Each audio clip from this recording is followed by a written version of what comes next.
जन स्वराज के सूत्रधार प्रशांत किशोर ने अपनी बिहार बदलाव यात्रा के दौरान सहरसा में एक जनसभा को संबोधित करने के बाद पत्रकारों से बात की। इस दौरान उन्होंने पदयात्रा कर रहे कांग्रेस नेता राहुल गांधी से तीखे सवाल पूछे। प्रशांत किशोर ने राहुल गांधी से पूछा कि 55 साल की उम्र में चुनाव के अलावा उन्होंने कभी बिहार में एक रात भी क्यों नहीं बिताई है। उन्होंने ये भी सवाल उठाया कि जब तेलंगाना के मुख्यमंत्री ने बिहार के बच्चों को मजदूरी करने वाला बताया था या जब महाराष्ट्र में बिहारियों के साथ मारपीट हो रही थी तब राहुल गांधी क्यों चुप रहे।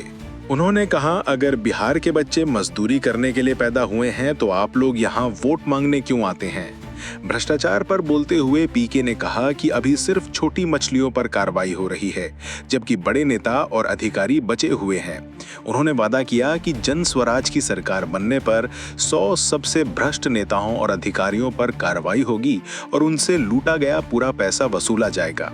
वहीं पटना में एसटीईटी अभ्यर्थियों पर हुए लाठीचार्ज के मुद्दे पर उन्होंने नीतीश सरकार को घेरा।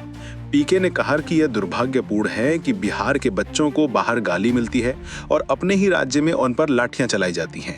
उन्होंने चेतावनी दी कि अब जनता ने तय कर लिया है कि आने वाले चुनाव में वे इन नेताओं पर वोट की लाठी चलाकर उन्हें सत्ता से बाहर कर देंगे। अभी सिर्फ छोटे मछलियों को पकड़ा जा रहा है, जो बड़े भ्रष्टाचारी हैं, चाहे वो नेता हो या अफसर, ये सब बचे हुए हैं। और जनता को दिखाने के लिए छोटे छोटे कर्मचारियों पर, अफसरों पर कभी कभी कार्रवाई होती है, लेकिन जब जन स्वराज की व्यवस्था बनेगी, जो मैंने कहा है 3 महीने के बाद जब जन स्वराज की व्यवस्था बनेगी तो इस राज्य के 100 सबसे बड़े भ्रष्ट अधिकारी और नेताओं को समयबद्ध तरीके से पकड़ा भी जाएगा और उन पर कार्रवाई भी की जाएगी और उनके आने वाले बच्चों से, आने वाली पीढ़ी से बिहार से लूटे हुए पैसे का हिसाब किया जाएगा, वसूली किया जाएगा। आप ये बताइए कि बिहार का कौन सा ऐसा वर्ग है जिस पर नीतीश कुमार ने लाठी नहीं चलवाया है। ये बिहार का दुर्भाग्य है कि बिहार के बच्चे जब बिहार से बाहर जा रहे हैं तो लोग हम लोग को बिहारी कह के गाली देता है, थप्पड़ मारता है, अपमानित करता है। और बिहार की सरकार भी जो है, हम लोग जब सरकार तक लोग अपनी बात लेकर जाते हैं तो वहाँ पर भी नीतीश कुमार अपने बंगले में बैठकर उन पर लाठीचार्ज करवाता है। तो चाहे एसटीटी के अभ्यर्थी हो, आंगनवाड़ी सेविका हो, रसोईया हो, आशा वर्कर हो, चुने हुए प्रतिनिधि हो, अभ्यर्थी हो, परीक्षार्थी हो, हर व्यक्ति पर 3 साल में लाठी चला है। अब जनता ने इसीलिए तय किया है कि जब चुनाव होगा और नेताजी लोग आएंगे गांव में, तो जैसे वहां पर लाठी चली है वैसे इस बार वोट की लाठी चलेगी नेताओं के खिलाफ और इनको हरा कर इनका बोरिया बिस्तर बंद करके जनता घर भेजेगी। मैंने कहा था मंगल पांडे को 7 दिन का समय दिया है, जो 86 लाख रुपया मंगल पांडे ने 86 लाख रुपया देकर अपना फ्लैट खरीदा है। हमने 25 लाख का डिटेल जारी किया।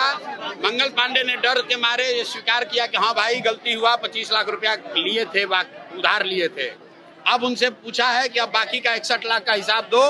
7 दिन का समय दिया है, अब समय वो पूरा हो रहा है। जैसे ही पूरा होगा, मंगल पांडे नहीं बताएंगे तो हम बिहार की जनता को बता देंगे कि 61 लाख रुपया ये कहां से गबन करके लाए थे। यहाँ यात्रा कर रहे हैं। मेरा आप सभी लोकतांत्रिक सबको अधिकार है, यात्रा करें, पद यात्रा करें, जो मन में आए वो करें। लेकिन मैं जितने भी पत्रकार साथी हैं बिहार के, उनसे आग्रह कर रहा हूँ कि राहुल गांधी से 2 सवाल जरूर पूछिए कि भाई आपकी उम्र है 55 साल, 55 साल में चुनाव के अलावा अगर आप एक रात भी बिहार में बिताए हों तो बताइए, हम लोग आपको अब वोट दे देंगे। आज तक इस आदमी ने एक रात बिहार में नहीं बिताया है, वो आज वोट मांगने आया है। दूसरा सवाल राहुल गांधी से पूछिए कि जब महाराष्ट्र में बिहार के बच्चों के साथ बदतमीजी हो रहा था, मारा पीटा जा रहा था, जब तेलंगाना में रेवंत रेड्डी ने, कांग्रेस के मुख्यमंत्री ने कहा कि बिहार के बच्चों का डीएनए है मजदूरी करना, तब राहुल गांधी ने अपना मुंह क्यों नहीं खोला। राहुल गांधी रेवंत रेड्डी पर क्या कार्रवाई किए हैं पहले बताएं। और अगर बिहार के बच्चे खाली मजदूरी करने के लिए पैदा हुए हैं तो फिर बिहार में वोट मांगने क्यों आए हो। तेलंगाना में ही जाकर राजनीति कर लो।